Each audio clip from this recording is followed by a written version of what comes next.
Welcome to Bobby Sabi Banking Squad 21-day consistency challenge. Yes, ஒரு last 2 டேஸாக consistency சேலஞ்சுடைய video நல்லா upload பண்ண முடியல. பிகாஸ் நான் யூடியூப்பில் அதர் வீடியோஸ் நான் அப்லோட் பண்ணிகிட்டு இருந்தேன். வேறு இங்கிலீஷ் ரிலேட்டடாக அண்டு கண்டென்ட் ஓரியன்டாக என்ன இனிஷியேட்டிவ் ஸ்டார்ட் பண்ணுறதுன்னு சொல்லிட்டு அதில் நான் கொஞ்சம் பிளான் பண்ணிகிட்டு இருந்தனால என்னால் இந்த வீடியோஸ் கொஞ்சம் வர முடியல. அண்ட் இனிமேல் உங்களுக்கு ரெகுலராக டெய்லி வீடியோஸ் வந்துடும். அண்ட் 7 AM வந்து உங்களுக்கு வந்துடும். அண்ட் 7 AM வரலனாலும் அன்றைக்கி கண்டிப்பாக நான் அப்லோட் பண்ணிடுறேன். அண்ட் இது வந்து ஒரு 3 டேஸோடைய ஒரு vlog தான். இதில் வந்து என்னென்னா ஒரு மெயினாக நான் வந்து இதில் மார்க் டெஸ்ட் மட்டும் நான் காட்டணும் அப்படின்றது தான் பார்க்குறேன். பிகாஸ் கரண்ட் அஃபேர்ஸ் வந்து என்னுடைய நோட்ஸ் நான் எடுத்து வச்சுருக்கேன். அண்ட் கரண்ட் அஃபேர்ஸுடைய கொஷின் வந்து நான் நெக்ஸ்ட் தடவை வந்து உங்களுக்கு வரப்போ எடுத்துகிட்டு வரேன். கொஷின்ஸ் நான் வந்து ப்ரிப்பேர் பண்ண முடியலனால அதை நான் நெக்ஸ்ட்டு வரப்போ அந்த டேட்டுடைய கொஷின்ஸையும் சேர்த்து வந்து உங்களுக்கு கொஷினில் வந்து கொண்டு வந்துடுறேன். அண்டு ரீசனிங்க்கு வந்து ஒரு செக்ஷனல் டெஸ்ட் எடுத்தேன். அண்ட் இங்கிலீஷ்லையுமே செக்ஷனல் டெஸ்ட் எடுத்திருந்தேன். ஸோ அதெல்லாம் காட்டாமல் ஃபஸ்ட்டு உங்களுக்கு மார்க் டெஸ்ட்டு காட்டி அந்த மார்க்கில் நான் என்ன தப்பு பண்ணேன் அண்டு குறிப்பாக இங்கிலீஷில் வந்து நிறைய வேர்ட்ஸ் அண்ட் இடியம்ஸ் அண்ட் ஃப்ரேசஸ்லாம் இருக்குது. அது எல்லாமே நாங்கள் அந்தந்த இடத்துலே வந்து சொல்லி கொடுத்துருக்கேன். ஸோ அதை வந்து நீங்கள் பாருங்கள். ஸோ எந்த பார்ட்டியும் ஸ்கிப் பண்ணாமல் பாருங்கள். பிகாஸ் அண்ட் இங்கிலீஷ் அண்ட் ரீசனிங்கில் வந்து ஒரு சில விஷயங்கள் வந்து நான் சொல்லியிருக்கேன். அது வந்து உங்களுக்கு ஹெல்ப்ஃபுல்லாக இருக்கும். உங்களுடைய மார்க் டெஸ்ட்டுக்கு அந்த ஹெல்ப்ஃபுல்லாக இருக்கும். So let's get start to the video. பண்ணுற மாதிரி எந்த டெஸ்ட்டும் நான் வந்து கொடுக்கலன்னு தான் நான் சொல்வேன். ஃபஸ்ட்டு வந்து 15th டெஸ்ட் எடுத்திருந்தேன். அதில் வந்து எனக்கு 68.25 மார்க்ஸ் வந்துருந்துச்சு. எஸ், ஓரளவுக்கு நல்ல பர்சன்டேஜ் வந்துருந்துச்சு. அண்டு ரீசனிங் செக்ஷனில் வந்து அக்யூரஸியாக போட்டிருந்தேன். 30 கொடுத்துருந்தேன். பட் ஆனால் 2 மிஸ்டேக்ஸ் ஆகிடுச்சு. ஆனால் 2 மிஸ்டேக்குமே வந்து அவாய்ட் பண்ணியிருந்துருக்கலாம். அண்டு குவான்ஸ்லேயுமே வந்து 2 மிஸ்டேக் ஆகிடுச்சு. அட்டெம்ப்ட் கொடுத்ததே கம்மியாக தான் கொடுத்துருந்தேன். அண்ட் இங்கிலீஷில் வந்து பயங்கரமாக வந்து அக்யூரஸி அடி வாங்கியிருக்குது. பட் ஸ்டில் பர்சன்டேஜ் வந்து ஓரளவுக்கு டீசெண்டான பர்சன்டேஜ் தான் வந்திருக்குது. அண்டு குவான்ஸ் தான் வந்து கொஞ்சம் இம்ப்ரூவ் பண்ணணும். அண்டு நெக்ஸ்ட்டு செஷன் வந்து இப்போது என்ன தப்பு பண்ணியிருக்கேன் அப்படின்றத பார்க்கலாம். நம்ம வந்து இந்த 3rd கொஷின்லேருந்து என்ன பண்ணிட்டேன் அப்படின்னா ஏ, பி அண்ட் சிடின்றதை நான் யோசிச்சுருந்தேன். ஆனால் கரெக்டாக வந்து மார்க் பண்ணலை. நான் அந்த தப்பு எனக்கு எப்போதுமே இருக்குது. ஆன்சர் கரெக்டாக இதுதான் சொல்லிட்டு பண்ணுவேன். ஆனால் அதுக்கப்புறம் வந்து அந்த மார்க் பண்ண மாட்டேன். அதை மட்டும் நான் ரொம்ப காஷியஸாக வந்து ப்ரிப்பேர் பண்ணணும். அண்ட் நெக்ஸ்ட்டு வந்து இந்த சுச்சுவேஷனில் வந்து என்ன கண்டென்ட் அப்படின்னா ஒருத்தருக்கு வந்து அதிகமான ஒர்க் பர்டன் கொடுத்துருக்காங்க. அந்த என்டையர் ஒர்க்குமே அவங்க என்ன பண்ணுறாங்கன்னா ஒரே நாளில் பண்ணணும்னு நினைக்கிறப்ப அவங்க பேர்ன் அவுட் ஆகுறாங்கன்றது தான். அண்ட் இதுக்கு வந்து 2 இடியம்ஸ் வந்து சிமிலராக இருக்குது. Biting off more than 1 can chew. ஒருத்தர் சாப்பிட்றத விட அதிகமாக வந்து ஒருத்தவங்க எடுத்துக்கிறாங்க அப்படின்றது மீனிங் மாதிரியும் இருக்குது. And eating an elephant 1 bite at a time. நான் வந்து இந்த இதை ஃபஸ்ட்டு பார்த்துருந்தேன் அப்படின்னா நான் இதை தான் கிளிக் பண்ணியிருப்பேன். பட் எனக்கு வந்து டைம் கம்மியாக இருந்தனால ஓகே இதை வந்து படிச்சுட்டு அதை புரிஞ்சுட்டு ஓகே இதுதான் ஃபஸ்ட்டு வந்துருச்சு அப்படின்னு சொல்லிட்டு ஆப்ஷன் ஏவை கிளிக் பண்ணிட்டேன். பட் ஆப்ஷன் ஏ வந்து தப்பு. So biting off more than 1 can chew அப்படின்னா என்னென்னா take on a task that is too big or too difficult to handle. But ஆனால் eating an elephant 1 bite at a time அப்படின்னா ஒரு மேனேஜபிளே பண்ண முடியாமல் small breaks கூட இல்லாமல் மேசிவான விஷயத்தை நம்ம பண்ணுறது தான். ஸோ இந்த இடத்துல இடியம் வந்து நான் தப்பு வாங்கிட்டேன். அண்டு 6th கொஷினில் வந்து நான் 2த்துல ஏதாவது ஒன்று கண்டிப்பாக வரும்ன்றது எனக்கு 50-50 ப்ராபபிலிட்டியில் நான் கொண்டு வந்துட்டேன். இந்த மாதிரி நீங்கள் 50-50 ப்ராபபிலிட்டியில் இருந்துச்சுன்னா நீங்கள் ஜஸ்ட்டு வந்து take a call either option A or option ஈன்னு சொல்லிவிட்டு அந்த கால் எடுத்துகிட்டு நீங்கள் பண்ண ஆரம்பிங்க. அண்ட் இந்த சுச்சுவேஷனில் என்ன டாஸ்க் அப்படின்னு பார்த்துருந்தோம்னா நிறைய ஸ்டார்ட் அப் கம்பெனி இருக்குது. அதில் ஒரு ஸ்டார்ட் அப் கம்பெனி மட்டும் கஸ்டமருக்கு என்ன வேணுன்றதை பார்த்து மார்க்கெட்டை கேப்சர் பண்ணிட்டாங்க. அதுதான் வந்து அதோடைய content. And taking the wind of someone's sail அப்படின்றதுனா ஆப்போனண்ட்டுடைய மூவ் ஃபஸ்ட்டு நம்ம தெரிஞ்சுட்டு அவங்கள ப்ரிடிக்ட் பண்ணி நம்ம ஃபஸ்ட்டு மூவ் பண்ணுறது அந்த ஆன்டிசிபேஷன் அப்படின்றது தான் taking the wind out of someone's sail. And stealing someone's thread அப்படின்றதுனா ஒருத்தவங்களுடைய கிரெடிட்டை வந்து நம்ம எடுத்துக்கிறது, திருடுறது, ஒருத்தவங்களுடைய உழைப்பை வந்து நம்ம திருடுறது. அதுதான் வந்து ஸ்டீலிங் சம்வன்ஸ் தண்டர்னு சொல்லுவாங்க. நான் நினச்சிட்டேன்னா ஸ்டீலிங் தி மார்க்கெட்டில், ஸோ அதனால் ஸ்டீலிங் வரும் போல் அப்படின்னு நினச்சிட்டு போட்டேன். நெக்ஸ்ட்டு வந்து 11th கொஷின் அப்போது நான் வந்து இதில் தப்பு பண்ணிட்டேன். கிளாஸ் டெஸ்ட்டில் எனக்கு ஒரு தப்பாயிடுச்சு. அண்டு மேட்ச் தி காலம்லேயும் நான் வந்து ஒரு தப்பு வாங்கிட்டேன். அண்டு இதில் வந்து என்ன ஆயிடுச்சு அப்படின்னா ஸ்ட்ரெயின்ஸ் அப்படின்றது இட் இஸ் அ நான் கவுண்டபிள் எவ்வளோ ஸ்ட்ரெயின்ஸ் இருக்குது பாக்டீரியாவில் வந்து எவ்வளோ இருக்குது அப்படின்றது ஒரு அன்கவுண்டபிளான ஒரு நவுன். ஓகேவா?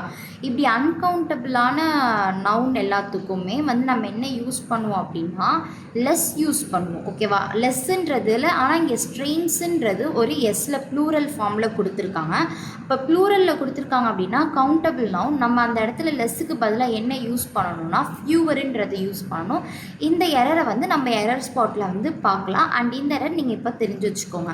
ஸோ ஸ்ட்ரெயின்ஸுன்னு வரப்போ உங்களுக்கு ப்ளூரல் கவுண்டபிள் நவுன் இருந்துச்சுன்னா உங்களுக்கு ஃபியூவர் வரும், அன்கவுண்டபிள் நவுன் இருந்துச்சுன்னா உங்களுக்கு லெஸ்ஸுன்னு வரும். ஸோ அதை ஞாபகம் வச்சுக்கோங்க.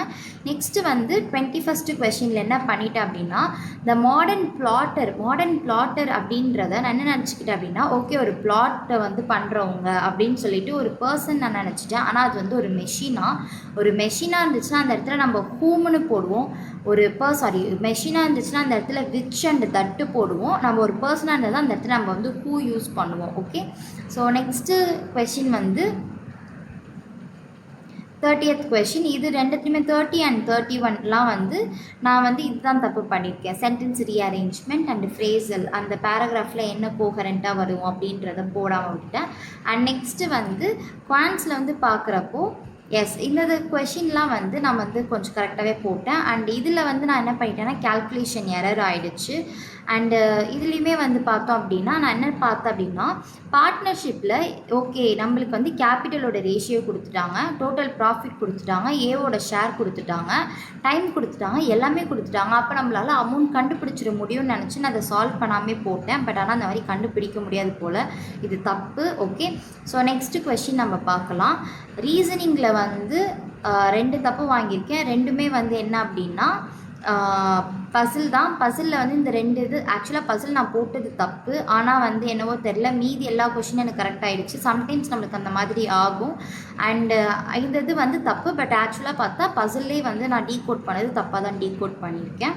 Some of them facing north and some of them facing சவுத்துன்றது இருந்துச்சு. ஸோ அந்த எக்ஸ்ட்ரீம் எண்ட்ஸில் தான் நான் வந்து தப்பு பண்ணிட்டேன். ஆப்போசிட் அப்படின்ற இதில் நான் தப்பு பண்ணிட்டேன். நெக்ஸ்ட்டு வந்து டெஸ்ட்டில் வந்து 16th டெஸ்ட்டில் வந்து என்ன பண்ணியிருக்கேன் அப்படின்னா 57க்கு 65 மார்க்ஸ் எடுத்திருக்கேன். அண்ட் இதில் வந்து ஒரு 85% வந்திருக்குது. Not bad. And percentage section wise percentage பார்த்தோம்னா நம்மளுக்கு ரீசனிங் வந்து எனக்கு 27 போட்டதில் 1 தப்பு. அண்டு இங்கிலீஷ்லேயுமே வந்து பர்ஃபார்மன்ஸ் ஃபேராக தான் இருந்திருக்குது. அண்டு இதுவுமே வந்து புவர் தான், குவான்ஸுமே புவர். அண்ட் இங்கிலீஷில் நான் போட்டதே அட்டெம்ப்ட் கம்மி. அண்ட் அட்டெம்ப்ட்லேயுமே வந்து 10 கொஷின் கிட்ட வந்து தப்பாயிடுச்சு. ஸோ இதில் என்ன தப்பு பண்ணிட்டேன் அப்படின்னா எனக்கு வந்து ஒரு பேராஜம்பிள் வந்து இந்த இதில் இல்லைன்னு நினைக்கிறேன். எஸ், எனக்கு வந்து ஒரு பேராஜம்பிள் வந்து அவுட் ஆகிடுச்சு. நீங்கள் பார்த்தீங்கனாலே தெரியும். ஒரு பேராஜம்பிள் வந்து என்னவோ தெரியல திரும்ப அதே தப்பு தான். டீகோட் பண்ணதை கரெக்டாக பண்ணிவிட்டு 5th 6th அப்படின்னு சொல்லிட்டு இந்த சி அந்த மாதிரிலாம் வந்து கன்ஃபியூஸ் ஆகி போட ஆரம்பிச்சிட்டேன். ஸோ அதுதான் வந்து நான் பண்ண தப்புன்னு நினைக்கிறேன். நெக்ஸ்ட்டு வந்து என்ன ஆயிடுச்சு அப்படின்னா கொஞ்சம் இதிலலாம் வந்து சொதப்பிட்டேன். வொக்காபுலரிலாம் சொதப்பிட்டேன். படித்து பார்க்குறப்ப தான் தெரிஞ்சிச்சு ஐயோ இந்த ஸ்பெல்லிங் நம்மளுக்கு தெரியுமே, இதை போய் சொதப்பிட்டோமே அப்படின்ற மாதிரி தான் இருந்துச்சு. ஸோ இதுவுமே ரொம்ப கேர்லெஸ் மிஸ்டேக். நம்ம ஒரு கொஷின் தெரியாமல் கூட தப்பு பண்ணலாம். ஆனால் கேர்லெஸ் மிஸ்டேக் தெரிஞ்ச கொஷின்லாம் தப்பு பண்ணுறதுலாம் it's just a Blender, not a mistake. இது வந்து ஒரு பிளெண்டர் தான் நான் சொல்லலாம். அண்ட் இந்த மாதிரி கொஷின்ஸ் இருக்குதுல்ல, இப்போ difference between veg rolls and chicken ரோல்னு சொல்லிட்டு. ஸோ நான் என்ன பண்ணுவேன்னா சிக்கன் ரோல் எல்லாத்தையும் அப்படிலாம் உட்காந்து கண்டுபிடிச்சிட்டு இருக்க மாட்டேன். ஜஸ்ட் அந்த கொஷின் எடுத்துகிட்டு ஓகே சிக்கன் ரோல் இதில் கேட்டிருக்காங்களா, சி கேட்டிருக்காங்களா, அந்த சிக்கன் ரோலை கண்டுபிடிச்சேன்னா சியில் சிக்கன் ரோல்னு போட்டு வச்சுப்பேன். அந்த கொஷின் எழுத தான் நான் கண்டுபிடிப்பேனே தவிர தனியாக உட்காந்து டீகோட் பண்ண மாட்டேன். ஏன்னா சம்டைம்ஸ் வந்து கொஷின் வந்து நம்மளுக்கு இதிலே முடிஞ்சிடும், வெஜ் ரோல்ஸ்லேயே ஒரு 3 கொஷின் முடிஞ்சிடும். அப்போ எனக்கு இந்த இடத்துல டைம் வந்து நான் கொஞ்சம் சேவ் பண்ணுவேன். இதை நான் இப்போ தான் ரீசெண்டாக என்னோடய சீனியர்கிட்ட வந்து கற்றுக்கிட்டேன். அதை அப்படியே நான் உங்களுக்கு ஷேர் பண்ணுறேன். நெக்ஸ்ட்டு வந்து இதில் வந்து அக்யூரசி கரெக்டாக இருக்குது. பட் ஆனால் ஈஸியாக தான் இருந்துச்சு பேப்பர், கொஞ்சம் எக்ஸ்ட்ராவே அட்டெம்ப்ட் கொடுத்துருக்கலாம்.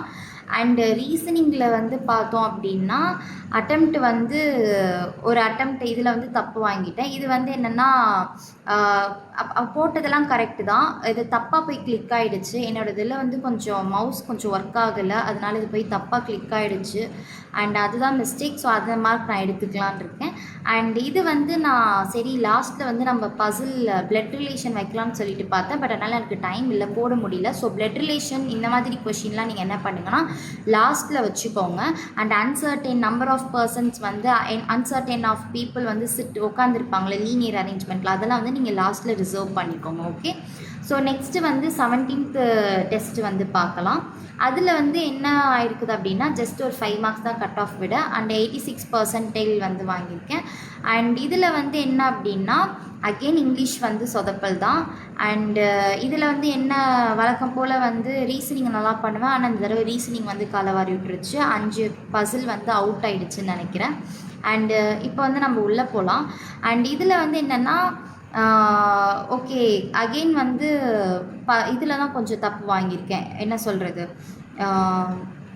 ஒக்காபுலரியில் தான் வந்து போயிருக்குது. அண்டு கைட்லியில் இருக்கிறப்போ ஒக்காபுலரி எல்லாமே கொஞ்சம் ஹையர் எண்டில் தான் இருக்குது.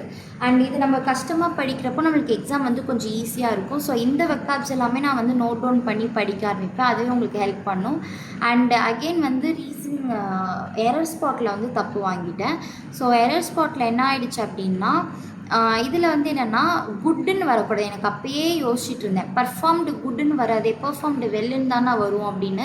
சரி எதுக்கு அப்படின்னு சொல்லிட்டு நான் வந்து சரி ஒரு வேளை குட்டுன்னு சொல்லுவாங்க போல் அப்படின்னு சொல்லிட்டு நான் போட்டேன். பட் ஆனால் அது வெல் தான் அங்கே வருது. நெக்ஸ்ட்டு வந்து அதை மார்க் பண்ணியிருந்துருக்கலாம். அதே மாதிரி கமர்ஷியல் பேங்க்குன்றது ஒரு ஹியூமன் கிடையாது. ஓகேவா? கமர்ஷியல் பேங்க்குன்றது என்னென்னா ஒரு பேங்க், அதுக்கு வந்து ஒரு உயிர் இல்லை. ஸோ அதனால நம்ம என்ன சொல்லலாம்னா அந்த இடத்துல இட்ஸ் அப்படின்னு சொல்லிட்டு நம்ம போடலாம். அண்டு ப்ளூரல் பொசசிவ் ப்ரொனவுன் அப்படி தான் நான் நினச்சேன். ஆனால் அது கரெக்டாக இருக்குமா அப்படின்னு சொல்லிட்டு என் எக்ஸ்ப்ளனேஷன் தெரியல. ஆனால் எக்ஸ்ப்ளனேஷன் வந்து பார்க்குறப்போ எனக்கு கொஞ்சம் டிஃப்ரெண்ட்டாக இருந்துச்சு. இருந்தாலும் அந்த மாதிரி நான் நினச்சி போட்டிருந்தா கூட எனக்கு பி கரெக்டாக இருந்திருக்கும் போல். ஆனால் எனக்கு இங்கே என்ன ஆச்சுன்னா தயர் அப்படின்றது ஒரு ப்ளூரலான பொசசிவ் நானா. இங்கே எவ்ரின்றது ஒரு சிங்குலரை தான் குறிக்குது. அண்ட் எவ்ரின்றது ஒரு சிங்குலரை குறிக்கிறப்போ சிங்குலருடைய பொசசிவ் ப்ரோனோன் வந்து இட்ஸாம். அண்டு தயருன்றது ப்ளூரல் பொசசிவ் ப்ரோனோனா. நான் இவ்வளோ நாள் என்னோடய அண்டர்ஸ்டாண்டிங்கில் நான் என்ன நினச்சிட்டேன்னா தயரு அப்படின்றது ஒரு பர்சனுக்கு தான் நம்ம தயர்னு சொல்லுவோம். அண்டு லிவிங் பிளேஸ் நான் லிவிங் திங்ஸ்லாம் நான் வந்து இட்ஸ்னு சொல்லுவோம் அப்படின்னு நினச்சிருந்தேன். அட்லீஸ்ட் அப்படி நினச்சி போட்டிருந்தா கூட எனக்கு பி கரெக்டாக வந்திருக்கும். இப்போ உங்களுக்கு புரிஞ்சிருச்சா இட்ஸ் எங்கே போடுவோம், தயர் எங்கே போடுவோம். தயருன்றது ப்ளூரல் பொசசிவ் நவுனுக்கு யூஸ் பண்ணுவோம். அண்ட் இட்ஸுன்றது சிங்குலர் பொசசிவ் ப்ரோனோனுக்கு யூஸ் பண்ணுவோம். ஓகே. ஸோ நெக்ஸ்ட்டு வந்து 40th இதெல்லாம் நம்ம நோட் பண்ணி வச்சுக்கலாம். நம்ம 120 ரூல்ஸில் வந்து லேர்ன் பண்ணுறப்போ ரீகால் பண்ணுறப்போ நம்மளுக்கு ஈஸியாக இருக்கும். அண்ட் இதில் வந்து எதுவுமே வந்து தப்பு இல்லை. நான் வந்து அனானிமஸ் டெசிஷன் அப்படின்னு நினச்சேன், வவல்னு வரும் அப்படின்னு நினச்சிட்டு. ஸோ அதனால நான் சி மார்க் பண்ணேன். இந்த இடத்துல அதுவும் தப்பாயிடுச்சு. அண்டு குவான்ஸில் வந்து பார்க்குறப்போ இது அகெயின் ஒரு கேல்குலேஷன் எரரில் போயிடுச்சு. அண்ட் இதுலேயுமே வந்து கேல்குலேஷன் எரர், ரெண்டுமே கேல்குலேஷன் எரரில் தான் போணுச்சு. அண்டு ரீசனிங் வந்து பாருங்கள் மக்கள் எவ்வளோ தப்பு பண்ணியிருக்கேன்னு. இதெல்லாம் வந்து ஈஸியான கொஷின், லட்டு மாதிரியான கொஷின், இதெல்லாம் வந்து தப்பாயிடுச்சு அப்படின்னு நினைக்கிறப்போ அது பாருங்கள் 86, 88 கொஷின். இதெல்லாம் வந்து ரொம்ப லட்டான கொஷின். இதிலலாம் ஒரு 4 மார்க் அப்படியே நான் பூஸ்ட் பண்ணியிருந்தேன்னா கண்டிப்பாக 90% மேலே வந்திருக்கும். But it's okay. எனக்கு நீங்கள் இது வரைக்கும் நான் அட்டன் பண்ண மார்க்லலாம் நீங்கள் கொஞ்சம் பார்த்துருந்தீங்கன்னா உங்களுக்கு தெரியும். ஸோ இந்த ஸ்டடி வ்ளாக் வந்து உங்களுக்கு ப்ரிடாமினெண்ட்டாக நான் மார்க் டெஸ்ட் வச்சே காமிச்சிட்டேன். ஏன் அப்படின்னா மார்க்கில் வந்து நீங்கள் நிறைய லேர்ன் பண்ணிக்கலாம்.